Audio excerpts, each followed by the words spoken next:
ये है दिल्ली दर्पण।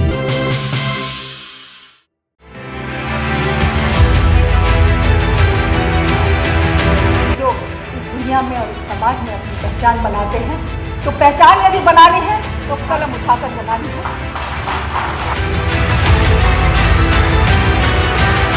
और बुराई को बुराई से खत्म करने की कोई जरूरत नहीं है, बुराई को अच्छाई से खत्म करना है। अच्छी बात करो, अच्छी बात सुनो, अच्छाई करो, ऐसे जियो जब चाहे ये दुनिया बुराई करे तुम ना बुराई करो।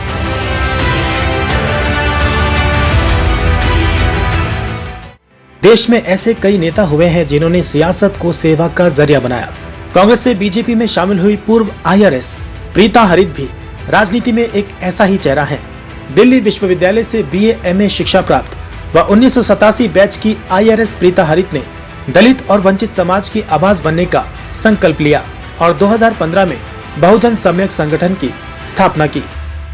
अपने तेज तर्रार और बेबाक बयानों से वे जल्द ही समाज के बुद्धिजीवी वर्ग के बीच चर्चा का केंद्र बन गई। 2019 में प्रीता हरित ने कांग्रेस की टिकट से लोकसभा का चुनाव भी लड़ा। उसके बाद प्रधानमंत्री नरेंद्र मोदी की नीतियों से प्रभावित होकर बीजेपी का दामन थाम लिया और अब वे उन्हीं नीतियों और प्रधानमंत्री नरेंद्र मोदी के दलित और वंचित समाज के लिए बनी नीतियों को जन जन तक पहुंचाने का काम कर रही हैं। इसी कड़ी में वे दिल्ली के नॉर्थ वेस्ट इलाके में बीजेपी आयोजन के साथ कई कार्यक्रमों में नजर भी आ रही हैं। इसी दौरान दिल्ली दर्पण टीवी की मुलाकात भी प्रीता हरित से हुई। पेश है उनके साथ हुई मुलाकात के प्रमुख अंश। नमस्कार, दिल्ली दर्पण टीवी देख रहे हैं आप। मैं हूं राजेंद्र स्वामी। आपने ऐसे बहुत से लोग देखे होंगे जिन्होंने सियासत को सेवा का माध्यम माना है और उस सियासत में आने के लिए, उस सेवा को करने के लिए बड़े बड़े ओहदों का भी त्याग किया है।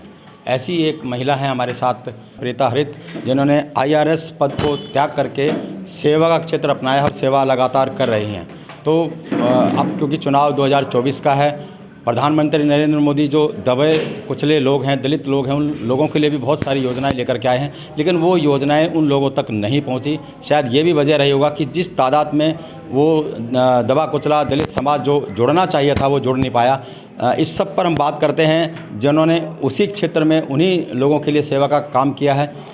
मोदी जी सरकार की जो बहुत सारी योजनाएँ हैं, अब जो 2024 का चुनाव भी आ रहा है, कौन सी वो योजना है जो पहुँचनी चाहिए थी और वो पहुँच नहीं पाई? आपको मोदी सरकार की उज्ज्वला योजना हुई और जो रेडी पटरी वालों को जो पहले 10,000 रुपये का जो लोन दिया जाता था बिना गारंटी के, अभी हमारे माननीय प्रधानमंत्री जी ने उस लोन की सीमा बढ़ा करके 50,000 कर दिया है, जिसके लिए कोई गारंटी देने की ज़रूरत नहीं है।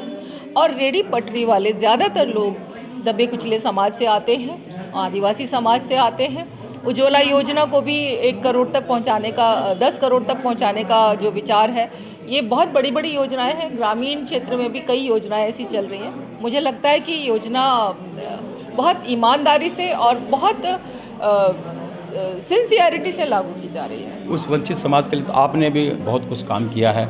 कब से आप काम कर रहे हैं और क्यों आपके मन में आया कि इतने बड़े ओहदे को छोड़ करके हम सेवा करें? मैं सन 2012 से बिल्कुल सक्रिय रूप से समाज की सेवा कर रही हूँ। पहले तो शुरुआत हुई थी मेरे खुद के डिपार्टमेंट में, इनकम टैक्स डिपार्टमेंट में। मैं income tax SC ST employees welfare federation की मैं अध्यक्ष थी।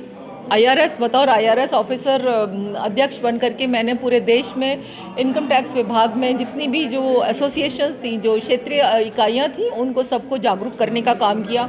जहाँ पे इकाइयाँ नहीं थी वहाँ बनाने का काम किया, जहाँ पे काम नहीं कर रही थी उनसे काम करवाया। और विभाग में जो भी मुद्दे होते थे, कर्मचारियों के और अधिकारियों के जो मुद्दे होते थे, उनकी आवाज़ बनी। उनके लिए मैंने बहुत लंबा संघर्ष किया।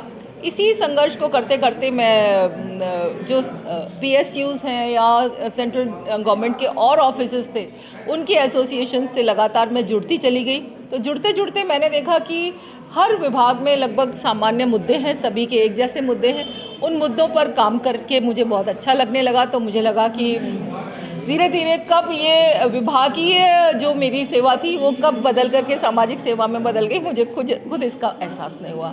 अब तो बहुत सारे लोगों के बीच में जा रहे हैं, अब तीसरा कार्यकाल लोग उम्मीद कर रहे हैं हैट्रिक लगाएंगे, ऐसे आप लोग भी कर रहे हैं। क्या वजह है और क्या मुद्दे लेकर के जाने चाहिए? जो जिसकी मैं बात आपसे कर रहा था कि उस समाज तक वो बातें पहुंची नहीं कि आपके लिए इतनी इतनी योजनाएं हैं।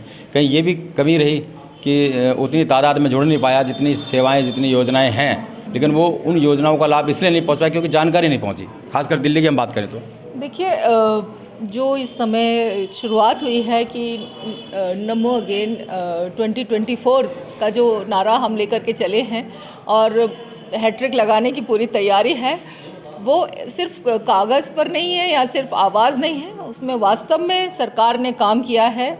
हमारे प्रधानमंत्री जी ने जो भी योजनाएं दी हैं वो योजनाएं बहुत ईमानदारी से दी हैं और ईमानदारी से उन पर काम हो रहा है।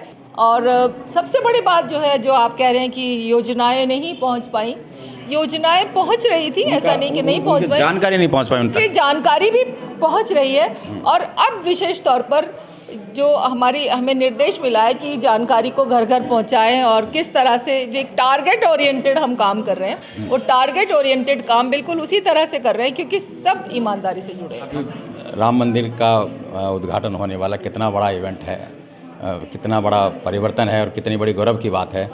क्या परिवर्तन आएगा इससे? लगता है कि एक फर्क पड़ेगा जनमानस में?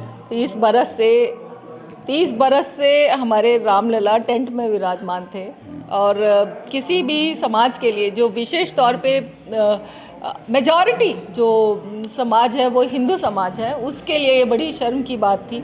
और ये आज हमारे लिए बड़े गौरव का विषय है कि भारत की सरकार ने और हमारे प्रधानमंत्री माननीय नरेंद्र मोदी जी ने ये काम किया है और उसको डंके की चोट पे किया है। ऐसा नहीं है कि कोई तानाशाही रवैया हो या ज़बरदस्ती किसी पर थोपने या लादने की बात रही हो।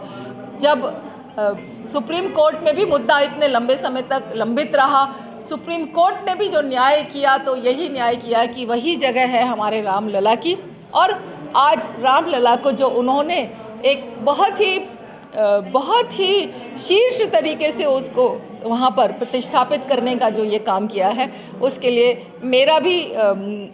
मेरा मस्तक बार बार उनके समक्ष झुक जाता है, माननीय प्रधानमंत्री मोदी जी के समक्ष झुक जाता है कि उन्होंने भारत के नागरिक को सम्मान दिया है, रामलला को स्थान दिया है, उसके लिए हमारा वोट उन्हीं को जाएगा। चलिए, ये थी प्रीता जी, जो जैसा कि मैंने बताया कि जो प्रधानमंत्री की बहुत सारी ऐसी योजनाएं हैं जो उन तबकों तक केवल इसलिए नहीं पहुंची कि वहाँ उनकी सरकार नहीं है या किसी और वजह से जिसकी वजह से उनको उनका फ़ायदा नहीं हो सका। तो फिलहाल नॉर्थ वेस्ट इलाके में घूम कर उन तमाम योजनाओं की जानकारी उनको दे रही हैं और साथ ही साथ जो रामलला विराजमान होने वाले हैं, एक बहुत बड़ा उत्सव जो अयोध्या में होने वाला है, उसको भी यहाँ पर सेलिब्रेट करेंगे। राजेंद्र स्वामी, दिल्ली दर्पण टीवी। लेटेस्ट खबरों के लिए सब्सक्राइब करें हमारा YouTube चैनल या फिर लॉग ऑन करें www.delhidarpantv.com। खबरों की कवरेज और विज्ञापनों के लिए संपर्क करें।